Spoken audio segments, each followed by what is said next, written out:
Bueno, pues bienvenidos al Instituto de Investigaciones Filosóficas, doctor Pablo González Casanova, doctor Alfredo López Austin, doctora Fernanda Navarro, bienvenidos. Les agradezco que hayan aceptado participar en esta mesa redonda sobre... Si se necesita. ¿No se oye? No, estoy en un lugar primero. Ah, claro. ¿Que hay gente en otras salas? Ah, bueno. Entonces, bienvenidos. Les agradezco que hayan aceptado participar en esta mesa redonda sobre el pensamiento y la obra de nuestro querido filósofo e investigador emérito Luis Villoro. Como todos ustedes saben, Luis Villoro ha sido un ejemplo a seguir para muchas generaciones de estudiantes y profesores de filosofía. Y esto no solo se debe a su amplia producción en diversas áreas de la filosofía, en especial la filosofía política y la epistemología, sino sobre todo a la seriedad y a la profundidad de sus contribuciones. Lo he dicho hace poco y quiero repetirlo, creo que la mayoría de nosotros admiramos en la obra y en la personalidad de Luis Villoro tres cosas principalmente: la honestidad con la cual aborda los problemas filosóficos, el rigor con que hace frente a las consecuencias de las posiciones adoptadas y el compromiso que como filósofo y como intelectual mexicano ha mostrado con preocupaciones centrales de la vida política en nuestro país. Bueno, pues quiero darle la palabra primero al doctor Alfredo López Austin. Muchas gracias. Muy buenas tardes a todos. Luis, un enorme gusto estar contigo. Agradezco y me congratulo por haber sido invitado a participar en este homenaje a Luis Villoro. Me ha dicho Fernanda, me han dicho que Luis no ha aceptado que se mencione la palabra homenaje. El mío, reconozco, no puede dejar de serlo, a quien desde hace muchos años ha demostrado una calidad humana extraordinaria, ante el gran pensador, ante el luchador social, en suma, ante el hombre íntegro y cabal en todas sus dimensiones. En tiempos turbios, densos, es difícil ser testigo de la historia. Luis lo ha sido. Ha descorrido los velos de la ideología, de la hipocresía, de la mentira, de un sentido común que se amasa con el machacar de las bocinas del mercado para descubrir un México plural, heterogéneo, diverso en sus aspiraciones y, sobre todo, severamente seccionado en cuanto a su acceso al bienestar, a la cultura, a la salud y a la riqueza. Es el México que se esconde bajo la capa de la supuesta unidad de intereses, de metas y de destino. Con México en su inmediatez, el filósofo se proyecta a la universalidad humana para encontrar una tensión en un mundo globalizado que agudiza sus contradicciones en los países pobres. El problema se expresa, nos dice Luis, en términos de una dualidad indisoluble: universalismo frente a particularismo cultural. El filósofo no se conforma por decidirse ante uno de los dos cuernos del dilema, sino que encuentra que con ambos se persiguen valores positivos si se hace un previo examen de sus planteamientos. Por ello, en su estudio Autenticidad de la cultura, Villoro analiza: lo que tiene de valioso la primera alternativa no es la universalidad en cuanto a tal, sino la integración de las particularidades en una unidad superior que asegura la comunicación de todas ellas. Lo que tiene de valiosa la segunda alternativa no es el particularismo, sino la afirmación de una cultura autónoma, integrada, libre de enajenación, integración, unidad, comunicación, autonomía. Tales son los rasgos de la autenticidad. A partir de lo anterior, puede responderse ante un universalismo avasallante y hegemónico con un nacionalismo cultural que se finque en la autenticidad y la autonomía. Pero nuevamente se presenta el peligro de la vaguedad expresiva, precisamente con el término nacionalismo, que ha sido justificador de tantas asimetrías. Villoro advierte que se ha confundido cultura nacional con cultura una, y precisa que cultura nacional es la abreviación de una relación compleja. Es obvio que Villoro tiene en mente la tremenda y secular experiencia histórica de México, país en el que, en aras de una pretendida labor civilizatoria, ha sido norma política constante la homogeneización brutal de los componentes nacionales, con los resultados desastrosos de la destrucción cultural. Con esta experiencia, Villoro está autorizado a afirmar: la idea de una cultura nacional unitaria puede ir en contra de esa autonomía cultural. Puede chocar con las múltiples y ricas culturas de las etnias, regiones, minorías que componen un país, ayudar, como de hecho ha sucedido, a su destrucción, en nombre de su integración a la cultura nacional. La vía hacia la autenticidad cultural tendría un sentido contrario. Exigiría el respeto y el fomento de todas las culturas étnicas de las variantes regionales. Supondría una política de descentralización radical de la cultura y de estímulo a la consolidación de centros de creación múltiples en la misma nación. Así es como Luis lo resuelve este problema. En el caso de México, siglos de política reduccionista, de querer imponer una única visión del mundo, de abolir lenguas y culturas señaladas como marginales, de convertir infieles y combatir herejes, han creado una falsa conciencia nacionalista que se ha fundado a su vez en una vigorosa ideología y tradicional hegemonía. ¿Cómo combatir sus principios en sociedades que se han integrado bajo la versión colonialista? ¿Cómo derrocar estos fundamentos que han modelado durante siglos nuestras relaciones sociales?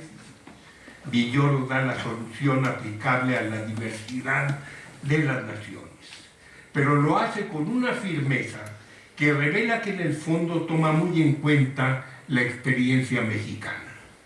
Se sustenta en la razón para combatir la ideología, llamando para ello como maestra a la historia, y resume la acción en una breve fórmula. En su estudio El sentido de la historia, afirma: revelar el origen humano, demasiado humano, de creencias e instituciones puede ser el primer paso para dejar de acatarlas. Y agrega Luis: la historia examina con curiosidad cómo se han realizado las distintas sociedades en las formas más disímbolas, la multiplicidad de las culturas, de los quehaceres del hombre, de sus actitudes y pasiones, el abanico entero, en suma, de las posibilidades de vida humana se despliega ante sus ojos. Sin decirlo, el filósofo señala para su misma realidad nacional la posibilidad de enfrentarse racionalmente a construcciones culturales múltiples, diversas, profundas, que muestran cómo el hombre es capaz de resolver autónomamente su existencia, de fijarse autónomamente sus parámetros de realización, de forjarse sus metas sin necesidad o a pesar de la imposición de otra cultura. Es el conocimiento del que México ha carecido, el conocimiento de sí mismo como diversidad cultural, la lección rechazada, porque el primer tributo de la mentalidad colonial es el desconocimiento del otro, y en México todos somos otros. En México nos desconocemos, nos negamos, nos rechazamos recíprocamente, y las bases de esta perniciosa ideología solo podrán derrocarse cuando, sin desprecio, pero sin ingenuas idealizaciones, enfrentemos racionalmente el conocimiento profundo de nuestra realidad como nación plural y diversa. La gran solución pertenece a lo que Villoro califica como ética política. La política entendida debe subrayarse como acción dirigida a la obtención del bien común. Sin embargo, aquí se presenta otro grave problema. Si la sociedad ha de ser concebida en su diversidad, y si esto como una característica que se hace cada día más notable en todo el mundo, sí debe partirse de la autonomía de cada grupo, sí debe partirse de la autonomía de cada grupo componente, cómo alcanzar la idea de un bien común. Villoro se enfrenta a este problema en su libro El valor y el poder y plantea el asunto de la siguiente manera. Tanto entre individuos como entre colectividades, las preferencias sobre lo que debería contar como bien común varían. Para unos el bien superior de una sociedad es la gloria, para otros la felicidad, o la unión con lo sagrado, o la virtud, o la prosperidad. Cualquiera de estas concepciones puede ser controvertida por otras. ¿Cómo descubrir entonces un valor que no pudiera ser rechazado por ninguna? Entre todas las diferencias, ¿cuál sería el bien común de todas ellas? Solo uno, el que fuera condición necesaria para que hubiera cualquier diferencia. Y esa es la libertad. Y esa es la libertad. La libertad hace posible, nos sigue diciendo Luis, que una persona proyecte los fines que orientan su vida y trate de realizarlos. Así podrá ser fiel a la identidad que haya elegido para sí. La libertad de los distintos grupos que componen la sociedad permite la diversidad de programas que corresponden a sus preferencias.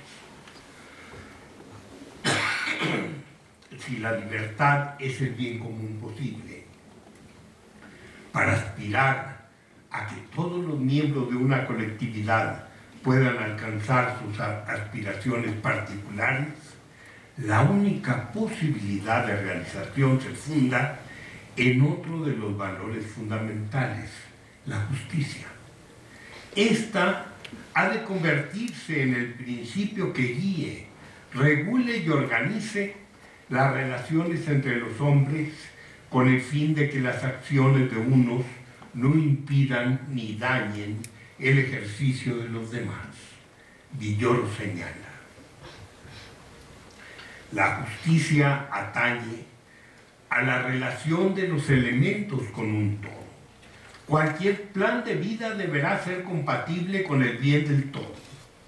Las normas que rigen la vida de la asociación serán justas y conceden a cada quien la misma libertad para determinar y realizar sus fines e impiden a la vez que la libertad de unos interfiera en la de otros. Esa es la función de la ley. Ella establece los límites en que deben darse la acción de cada sujeto, libertad negativa, en que cada uno pueda participar en la voluntad general, libertad positiva para decidir, y la manera para realizar lo que quieren, libertad de realización.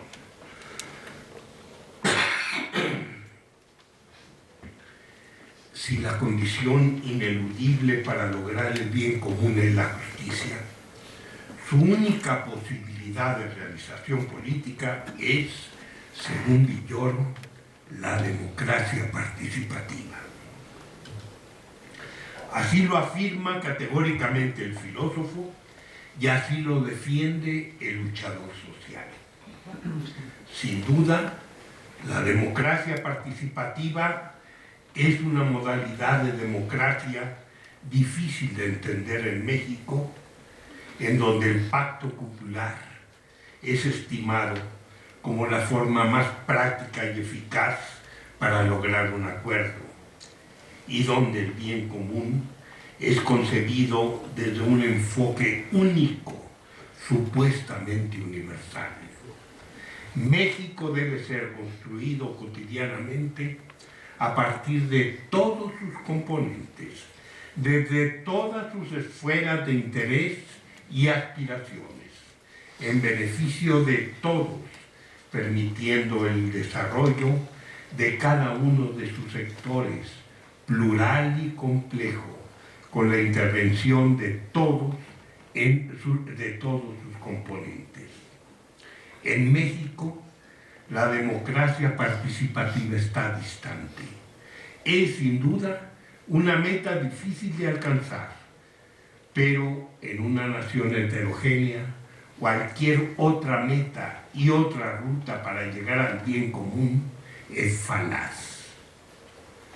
Comparemos al Villoro, testigo de su tiempo, con el Villoro filósofo, lúcido en sus análisis y certero en sus juicios.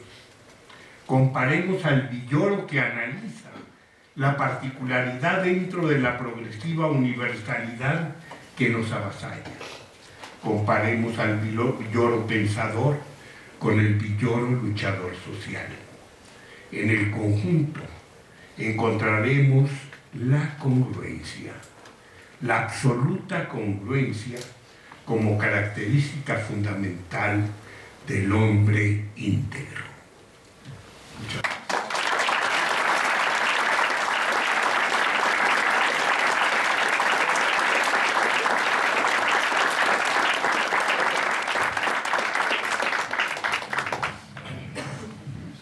Muchas gracias, doctor López Austin. Ahora tiene la palabra la doctora Arturo Goulart.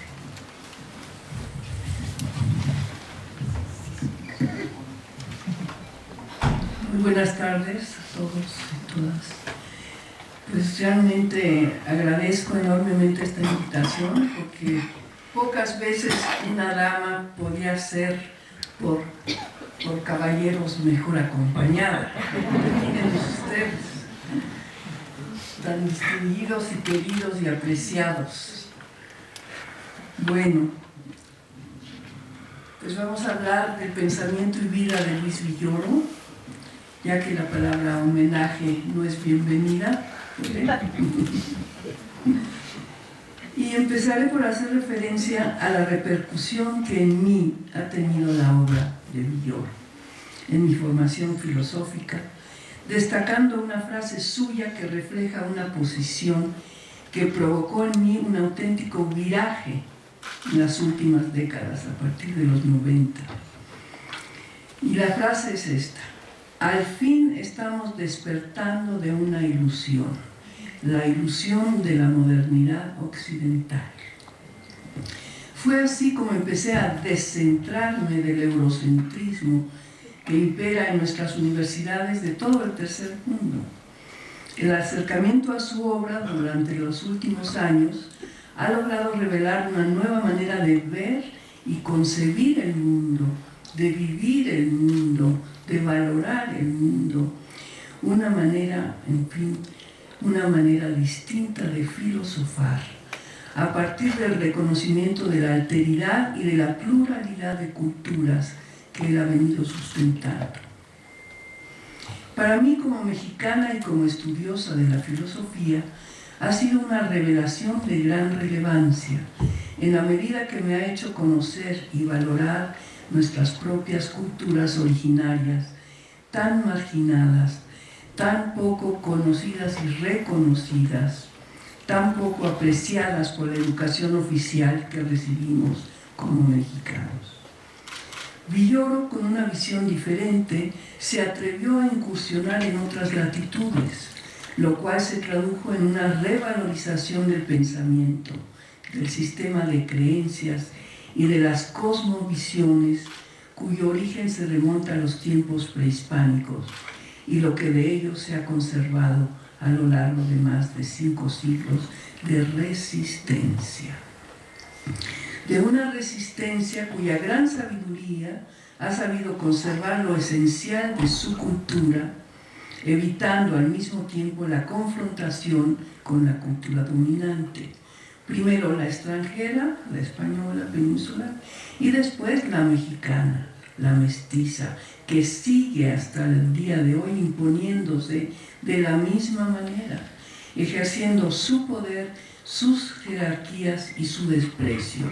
O sea, el colonialismo interno que tan atinadamente ha acuñado Pablo González Casanova, aquí presente.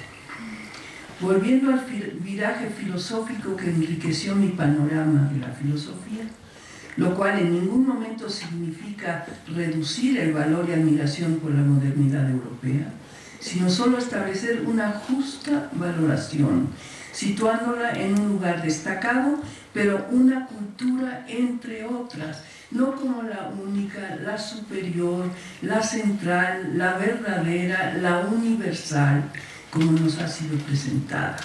Porque recordemos también a Panikkar, cuando nos dice: no se debe pretender que es posible absolutizar o universalizar los propios valores culturales, pues la creencia en la universalidad es la esencia del monoculturalismo que conduce al colonialismo. De lo que se trata entonces es resaltar la importancia del reconocimiento de la existencia de otras culturas que habían sido olvidadas en la historia como lo oscuro y lo oculto en su comparación con la occidental. Así encontramos de lleno en el tema del reconocimiento del otro un desafío. ¿Por qué un desafío? Por los rasgos bélicos que han implicado el desconocimiento, la extrañeza y la incomprensión de las culturas dominantes frente a las dominadas, que no deja de ser una cuestión relacionada con el poder, así como de una ausencia de ética, pues los supuestos derechos, siempre otorgados con carácter homogeneizante, han sido establecidos por la cultura hegemónica sin consulta ni respeto por las decisiones autónomas de los pueblos sometidos. Otro concepto que maneja Villoro que deseo tratar aquí, además del de la alteridad, es el del pluralismo o pluralidad, que además se complementan de manera relevante. Aceptar una realidad esencialmente plural, tanto por las distintas maneras de configurarse ante el hombre, como por los diferentes valores que le otorgan sentido, y aceptar que la razón no es una, sino plural, que la verdad y el sentido no se descubren desde un punto de vista privilegiado, sino que pueden ser accesibles a otros infinitos, que el mundo puede comprenderse a partir de diferentes paradigmas. Todo esto, cito, invita a romper con la idea propia de toda la historia europea de que el mundo histórico tiene un centro. En el mundo plural, cualquier sujeto es el centro. Reconocer la validez de lo igual y diverso a nosotros es renunciar a toda idea previa de dominio. Es perder el miedo a descubrirnos iguales y diversos en la mirada del otro. Solo ese paso permitiría conjurar para siempre el peligro de la destrucción del hombre por el hombre. Solo ese cambio permitiría elevar a un nivel superior la historia humana. Fin de la cita. Con esto, Villoro está sugiriendo nada menos lo mismo que Kepler cuando echó abajo la visión del mundo de Copérnico con su concepción del círculo perfecto. Y cuando propuso la figura de la elipse con dos focos, con lo que estaba afirmando el descentramiento del cosmos. Esta postura kepleriana, por llamarla así, de Villoro, es decir, el haberse atrevido a incursionar en otras latitudes, lo sitúa entre los precursores de las corrientes filosóficas más actuales, el multiculturalismo y sobre todo la interculturalidad, pues no basta aceptar simplemente que haya otras culturas, sino la disposición y el interés de acercarse a ellas, de conocerlas, comprenderlas, interactuar con y entre ellas en pie de igualdad. Esta es la clave, en pie de igualdad. Con esto por un lado, y su conocido interés por el campo de la ética y la política, como ya ha sido mencionado, como lo indica uno de sus temas recurrentes a lo largo de su obra, que es el de la justicia, podemos llegar a comprender el acercamiento de Villoro al movimiento zapatista desde el 94 hasta la fecha. Acercamiento que yo comparto y seguimos celebrando cada 1 de enero, incluso el que viene. Aquí quiero abrir un paréntesis y atreverme a leer unas palabras de 1994 que a algunos motivarán y a otros quizá no les plazca, pero de todas maneras me voy a atrever a leer estas palabras de Marcos del 94, cuando da una explicación del levantamiento, y dice así: existe en este planeta llamado Tierra y en el continente que llaman americano, un país que es el nuestro, conocido por nacionales y extranjeros con el nombre de México. Es su historia una larga batalla entre su deseo de ser él mismo y las ganas extrañas de arrebatarlo para otra bandera. Así estuvo que se llamara México este pedazo de tierra y agua y cielo y sueño que tuvimos nosotros por regalo de nuestros más anteriores. Y mexicanos nos llamamos y nos llamaron, y la historia se siguió dando tumbos y dolores. Y cada tanto venía el poderoso de otras tierras a querer robarnos el mañana. Nosotros seguimos siendo mexicanos porque no se nos daba estar a gusto con otro nombre, ni se nos daba caminar con otra bandera. Los habitantes primeros de estas tierras, los indígenas, fuimos siendo olvidados en un rincón y el resto empezó a hacerse grande y fuerte, y nosotros solo teníamos nuestra historia para defendernos y a ella nos agarramos para no morir. Y llegó así esa parte de la historia en que un solo país, el país del dinero, se puso por encima de todas las banderas. Y entonces ellos dijeron globalización, y así nosotros supimos ya que se llamaba ese orden absurdo, un orden en que el dinero es la única patria a la que se sirve y las fronteras se diluyen, no por hermandad, sino por el desangre que engorda a los poderosos sin nacionalidad. La mentira se hizo moneda universal y en nuestro país tejió sobre la pesadilla de los más un sueño de bonanza y prosperidad para los menos. Corrupción y falsedad fueron los principales productos de exportación, y tan grande fue la mentira que acabamos por creer que era verdad. En los foros internacionales la pobreza fue declarada un invento, un invento que se desvanecía ante el desarrollo que gritaban las cifras económicas. Y nosotros, más nos olvidaron. Ya no nos alcanzaba la historia para morirnos así nomás, olvidados y humillados. Porque morir no duele, lo que duele es el olvido. Un país que se olvida de sí mismo es un país triste.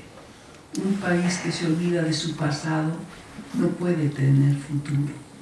Y entonces agarramos las armas y nos metimos en las ciudades donde animales éramos. Y fuimos y le dijimos al poderoso, aquí estamos.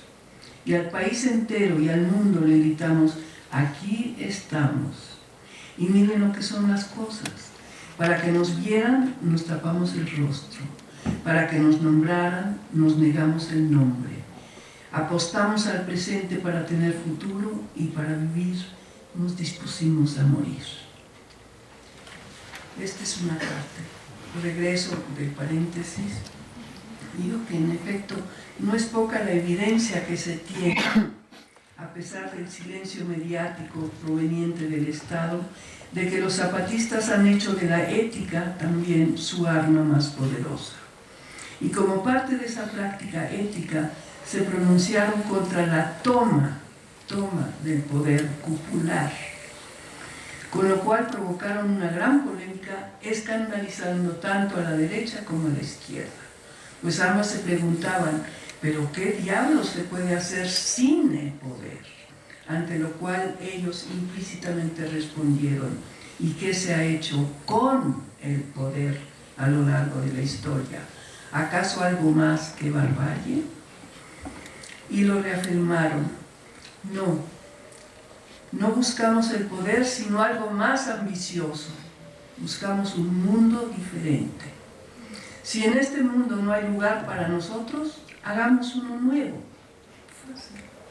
Queremos reinventar el mundo.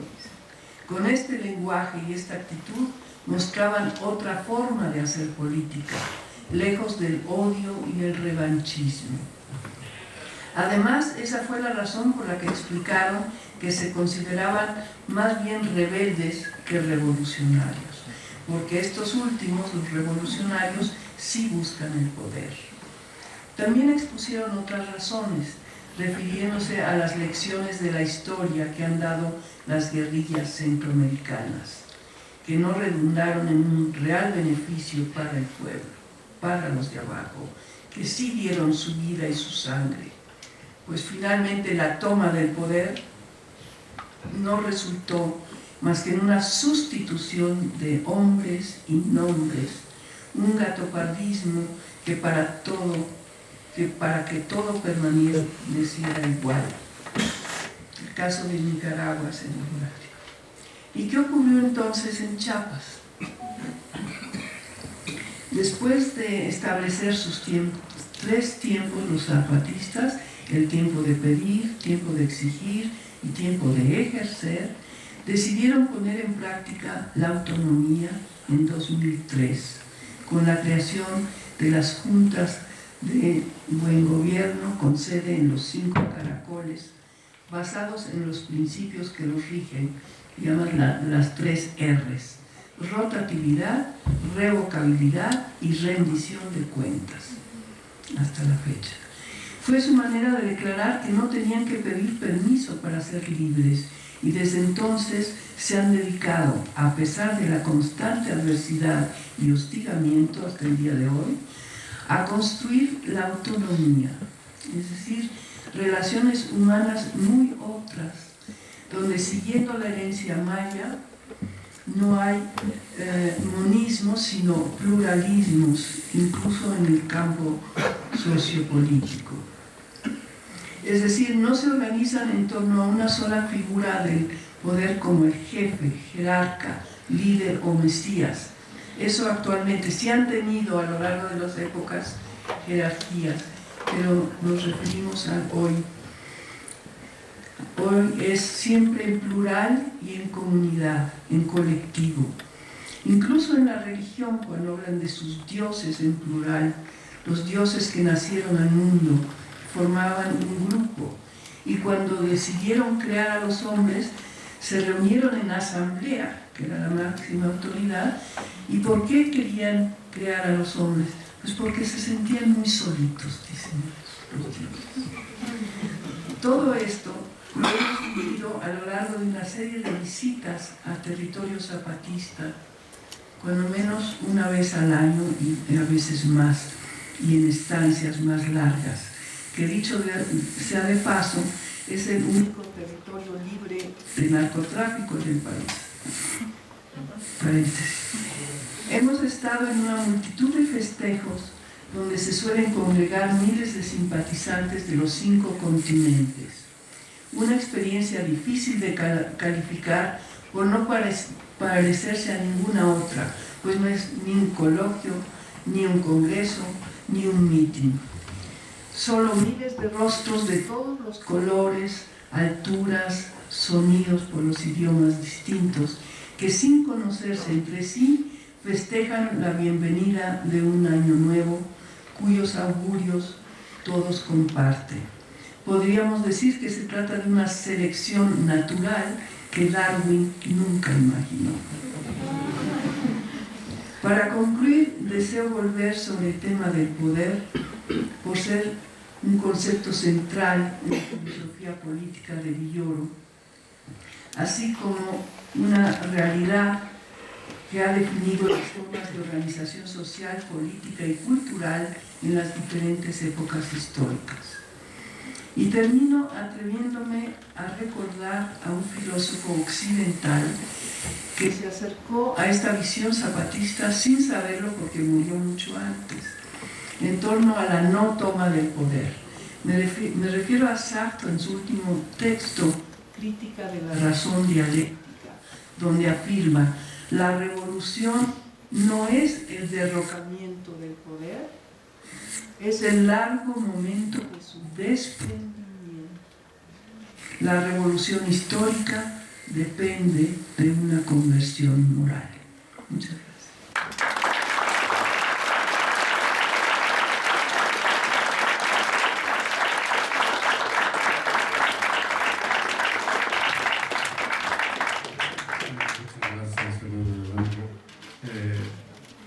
Ahora le doy la palabra al doctor González Casanova, pero quiero cerciorarme que funciona bien el micrófono. Sí, pero... Más bien Fernando es la que se va.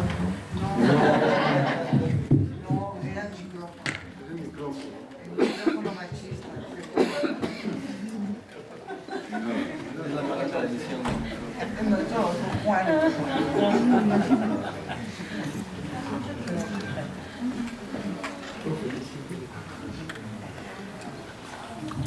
A ver, ahora sí, sí. Okay. Sí. Sí, claro.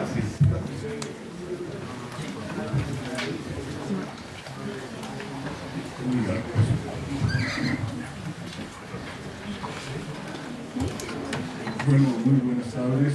Agradezco mucho al Instituto de Investigaciones Filosóficas esta invitación y quiero decirles que para mí es un enorme gusto estar aquí con Luis Villoro, porque somos compañeros desde la preparatoria y desde entonces ha pasado algo muy raro, y es que siempre nos peleamos y siempre estamos en el mismo lado.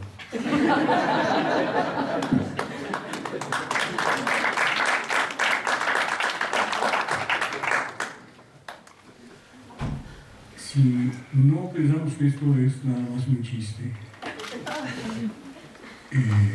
hay que acentuar un problema, y es aquello de que hablaba Alfonso Reyes de una manera muy especial, que consiste en las simpatías y las diferencias.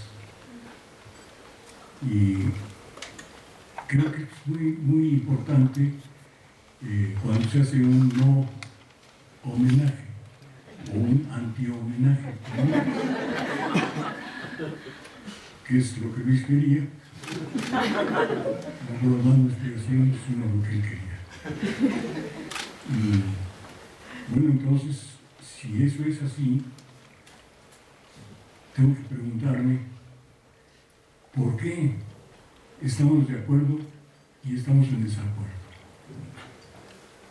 ¿Por qué nuestros desacuerdos siempre nos llevan a luchar del mismo lado y contra las mismas gentes? Y bueno, creo que hay ahí algunos elementos muy interesantes que trascienden mi gran amistad fraternal con Luis Villoro.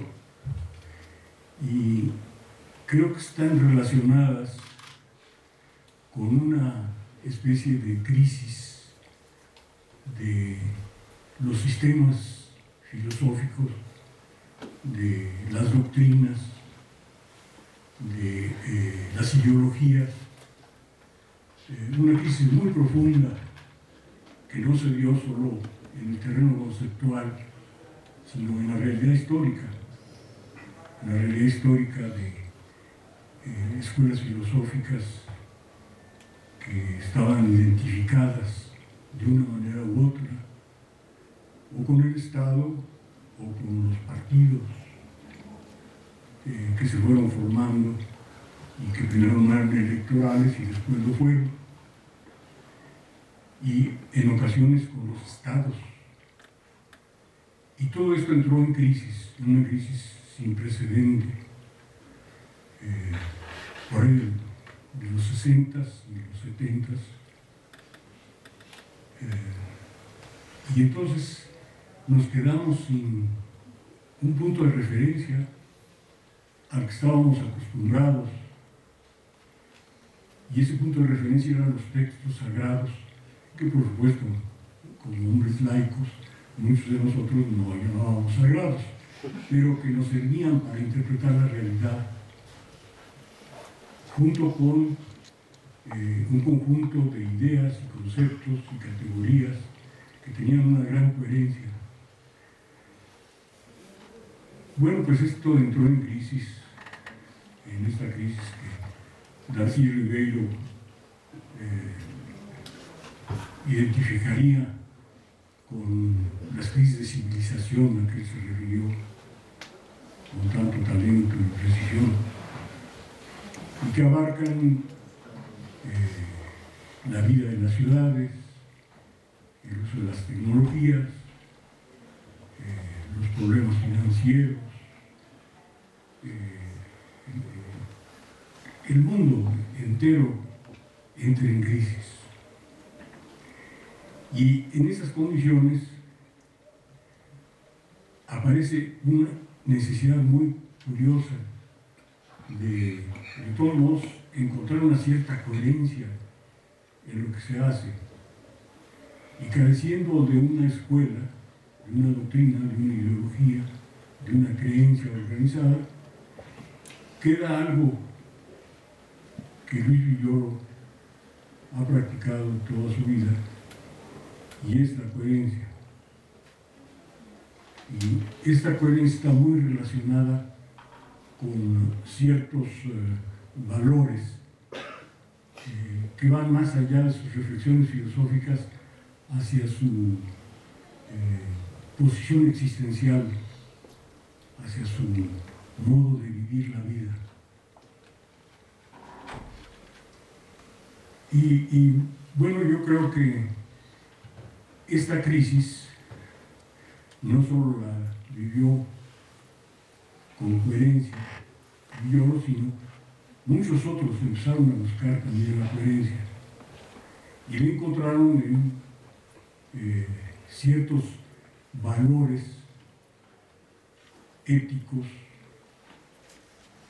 en cierta conducta moral que les permitió darle sentido a la vida.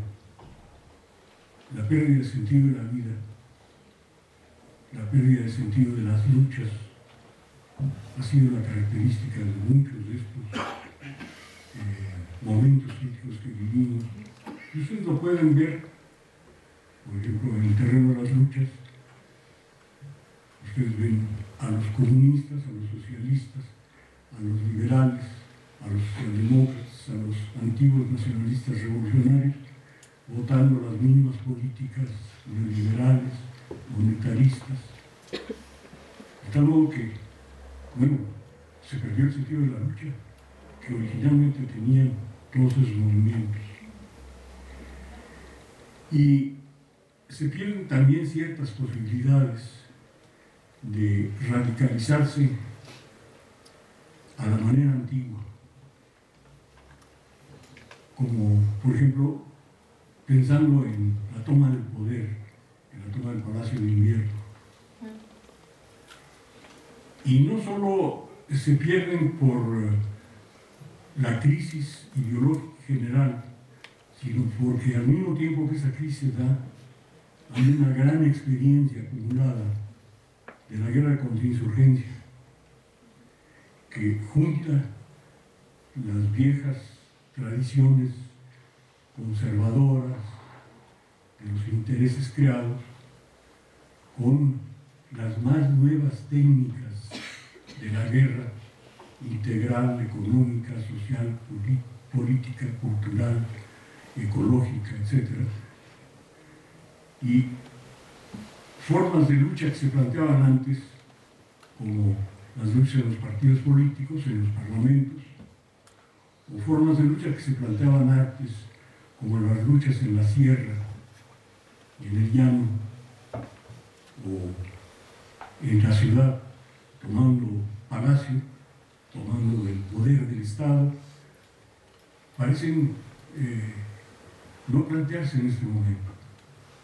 Y surge un nuevo modo de pensar y de ser radical, en que vamos a tener que depender mucho de saber quién lo dice, lo que dice, y qué relación tiene con lo que hace.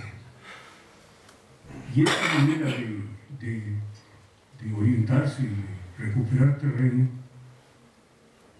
nos recuerda a aquellos jeroglíficos de los pueblos nahuas, en que recuerdan ustedes que la palabra significada por un lobito está vinculada al personaje que la dice. La palabra por sí sola no significa nada. Comunista, socialista, demócrata, liberal, todo esto empieza a carecer de sentido. Pero al mismo tiempo viene una resignificación del mundo a partir de una memoria histórica de lo que se perdió y lo que se vivió y lo que se luchó y se ganó y se volvió a perder. Y vienen nuevas formas de enfrentar la realidad histórica anterior y la actual. Y en esa redefinición es muy interesante que quienes le dieron a la coherencia gran importancia, quienes le dieron a la conducta moral gran importancia, tienen más capacidad de comunicación que quienes fueron doctrinarios y a veces de muy buena fe y lo siguen siendo. Y eso nos explica en gran medida por qué un movimiento tan nuevo, tan innovador en la historia del pensamiento más radical del ser humano, del movimiento zapatista, siente una identificación muy grande con Luis Villoro, porque ellos también piensan así y ellos también viven así en muchos terrenos y entre diferencias. Es decir, no quiere eso decir que todos piensen como Villoro ni que Villoro piense como ellos, en todo, pero hay puntos de comunes que son suficientes como para saber con quién se está hablando y qué significado tiene lo que está diciendo. Algo que no le permite a uno saber si alguien dice que es cristiano, o que es judío, o que es maometano. que es comunista, o que es socialista, o que es nacionalista, o que es liberal, o que es demócrata. Sí, pero ¿quién eres realmente? ¿Qué eres? Y bueno, yo creo que aparte de este último recurso, sí existen otros elementos en los que se plantean de nuevo los viejos problemas redefinidos. Por ejemplo, el problema que se planteó Luis Villoro en una conferencia que dio Adolfo Sánchez Vázquez, en que se discutió el problema del peso de lo intencional en la historia humana, ¿no? Lo intencional, lo no intencional, y la combinación de uno y otro fueron objeto de unas discusiones muy fuertes. Ustedes pueden leer en un libro de Adolfo Sánchez Vázquez. Y esas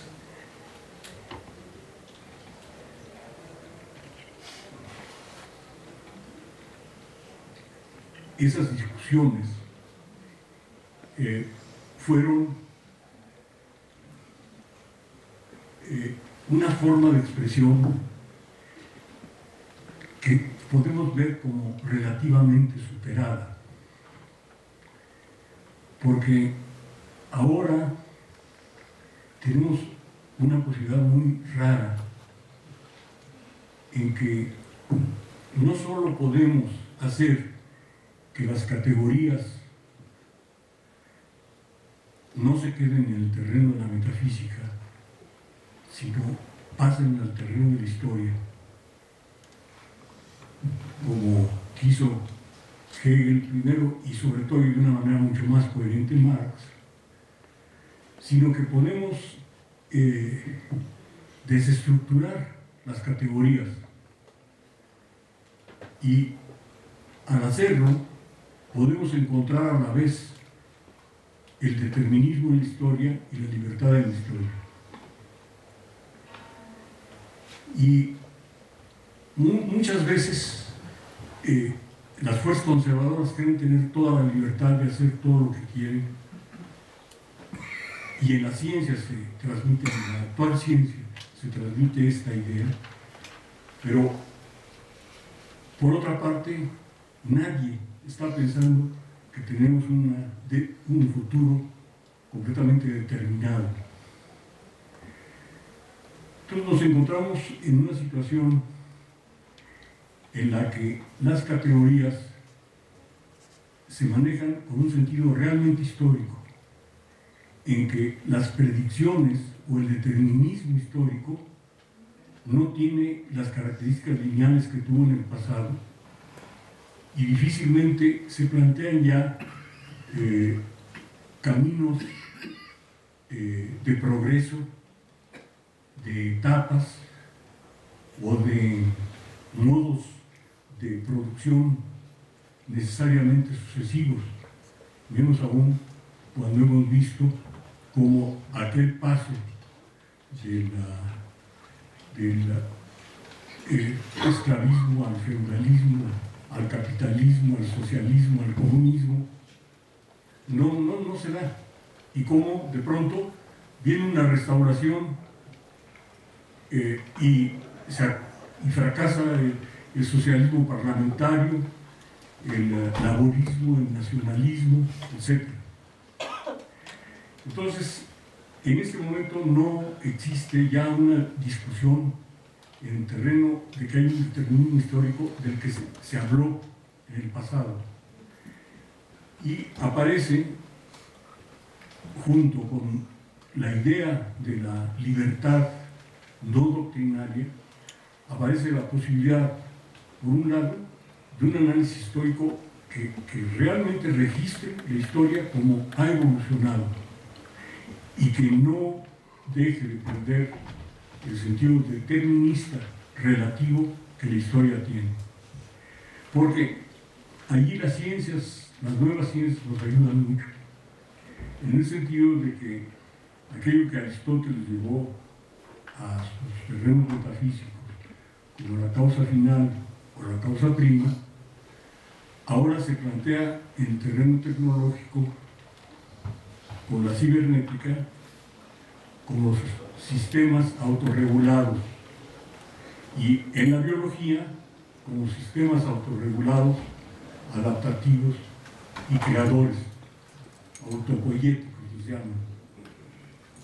Pero en la cosmología aparecen también fenómenos que Kant previó de tipo histórico, y se descubre una cosmología histórica en que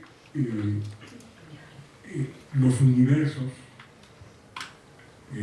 nacen, evolucionan y mueren, y en que todo aquel impacto que causó Newton con la física mecánica ya no se plantea ni en la filosofía humana, ni en la biología, ni en la propia física, sino que se plantean este tipo de fenómenos que todos se discutían sin el apoyo de la historia y sin el apoyo de las ciencias y de las tecnologías, se plantean hoy con posibilidades históricas y tecnológicas extraordinarias. Con un añadido, y es que ya no se concibe pensar en el socialismo sin pensar en la democracia. Ya no es concebible pensar en una filosofía de Estado o única. Ya no es posible plantearse este tipo de alternativas excluyentes que en el pasado se planteaban. Y el movimiento, que no quiere en ciertos momentos llamarse revolucionario, por el desprestigio que ciertas palabras tienen con las experiencias anteriores, un término como comunismo, que significaba una etapa extraordinaria de vida de la humanidad, pues ya mejor no lo usamos, ¿verdad? Porque aclarar de que estamos hablando de ese y no del otro cuesta demasiado tiempo, y mejor cambiamos la terminología. Entonces, siento que todos estos problemas nos permiten hoy tener un proyecto alternativo, un proyecto en que la construcción de la alternativa, como la construcción de los conceptos, como la construcción de la propia vida y de la vida en común, es sustitutivo de la idea de la toma del Palacio de Invierno, lo cual ha dado lugar a algunos equívocos y al uso de ciertas expresiones que son muy ambiguas, como el rechazo de la palabra poder en general. No es el poder en general lo que se rechaza. Lo que se rechaza es un poder histórico que sirvió para la opresión, y no se rechaza cualquier poder que acompañe a los procesos emancipadores y que nosotros organicemos. Tan es así que no se rechaza el gobierno, sino que se habla de las juntas del buen gobierno, y no se rechaza otro mundo posible, sino se rechaza el que se piense en ese otro mundo posible creyendo que puede una parte de la humanidad ser feliz a costa de que las 4/5 partes de la humanidad no lo sean. Y viene una redefinición entonces del capitalismo con las unidades que lo dominan, que son las corporaciones. Ya no se habla del capitalismo como una categoría nada más general y que se define de una manera muy relativa y ambigua, sino que se define concretamente el dominio en el mundo de las grandes corporaciones y la forma en que están explotando a la naturaleza y a los seres humanos, nos indica que esa es una categoría válida. Y allí también Luis ha hecho una crítica al capitalismo, pero ahí es donde tenemos tal vez más diferencias, con todas las simpatías que nos manifestamos, porque yo le doy más importancia a ese problema y él le da más importancia a otros problemas que son muy significativos, como los de la autonomía de los pueblos indios, como los de el pluralismo cultural, ideológico, etc., que yo comparto. Pero no siento que logremos el proyecto histórico necesario con el capitalismo corporativo dominando la tierra y la humanidad. Y no se lo estoy diciendo porque se me ocurra, me puse a estudiar para ver si yo fuera un gran accionista, ¿qué es lo que podría yo hacer para arreglar los problemas del mundo y para que, en lugar de que acabemos con los acuerdos de Kioto y que ahora en Doha los eliminaron todavía más, mientras está subiendo la temperatura en la Tierra terriblemente y se sabe muy bien cuál es el origen de eso, y es la sobreexplotación a que estamos sometiendo los 4 elementos de los presocráticos. Y bueno, pues me puse a pensar como si fuera a empezar y no me cuesta ningún trabajo. Y entonces, bueno, ¿qué voy a hacer? Y me di cuenta que primero vi que alguien decía que el mundo está gobernado por psicópatas. Y yo también lo creí, y que todos soy psicópata. Pero después me di cuenta que no, que si yo tengo 30% de las acciones de una gran corporación, puedo manejar la corporación y en la bolsa de valores se venden muy bien mis acciones y todo marcha bien. Pero si mi empresa no es eficaz o eficiente o efectiva, y en la bolsa de valores o estas casas como Moody's dicen que no está muy bien, que no esté AAA, sino AAB, entonces ya no me van a comprar las acciones y se me cae mi empresa. Y hay un informe, y ese ya no fui yo el que lo pensó, de un gerente que les dice a sus accionistas: miren, esto es lo que hemos hecho, lo que vamos a hacer este año. Voy a dividir mi exposición y el informe a los accionistas en 2 partes: lo que hemos hecho este año y lo que vamos a hacer este año y lo que vamos a hacer el año entrante. Y lo paran y dicen: no, nada del año entrante, vimos este año. Entonces no tienen capacidad de ver. Y ahí se replantea la discusión entre Villoro y Sánchez Vázquez, porque ve uno al mismo tiempo la necesidad de la historia y la libertad. Y nosotros pensamos que el concepto de la lucha por la libertad, si ustedes se fijan, nunca había sido tan rico como ahora. Porque al final de uno de sus libros y de su vida, Engels dice: Marx y yo nos pasamos la vida luchando por la libertad. Y es cierto, era como se concebía en esa época, al ver la contrarrevolución que había hecho la aristocracia y las burguesías en Europa.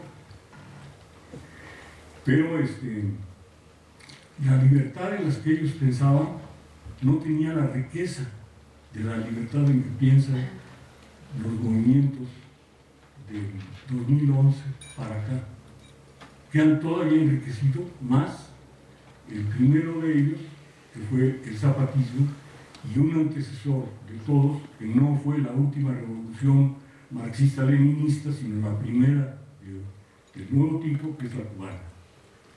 Y si no es porque sea un dogmático, etc. Puede ser que en algunas cosas sea, pero en eso no soy.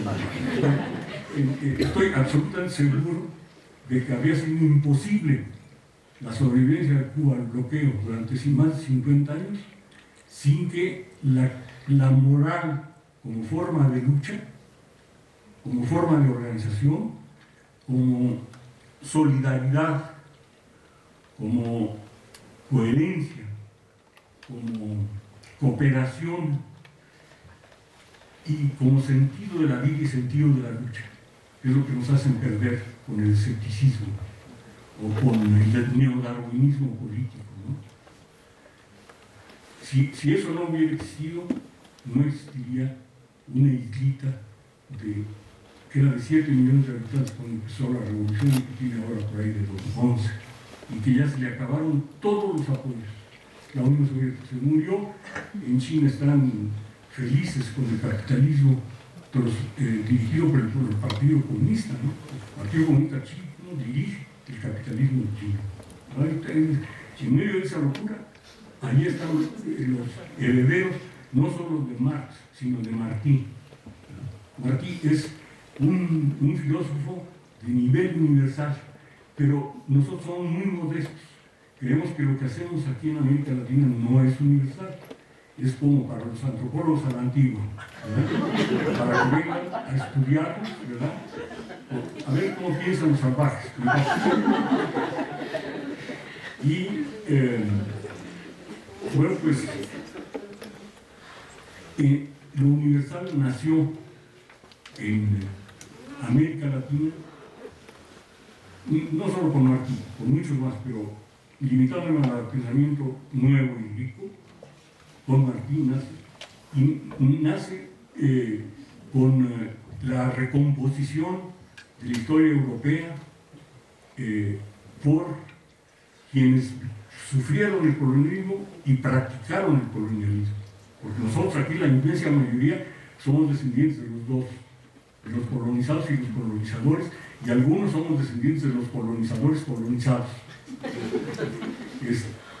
Bueno, entonces se enriquece mucho la lucha por la libertad, porque es una lucha que incluye la lucha contra el colonialismo internacional, nacional, transnacional, que incluye la lucha contra los explotadores y los opresores, que incluye la lucha por los derechos de la mujer, por los derechos de los homosexuales, por la tolerancia, por los espacios de diálogo. Nunca había habido un proyecto tan hermoso como el que aquí los jóvenes que están en este salón tienen. Nunca. Y dentro de ese proyecto, uno de los precursores está a mi izquierda y se llama Luis Villoro. Gracias.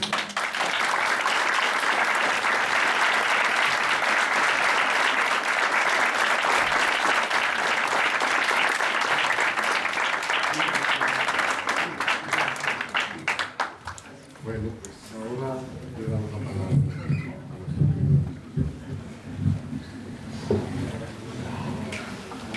Muchas gracias. Esta mesa redonda muestra que no hay camino, que hay camino al andar. Hay camino al andar. Es lo que decía Machado. No hay camino, hay camino al andar. ¿Y cuál es el andar? El andar es el andar de los zapatistas, creo yo. De todos los que luchan por la libertad, por la igualdad y por la fraternidad.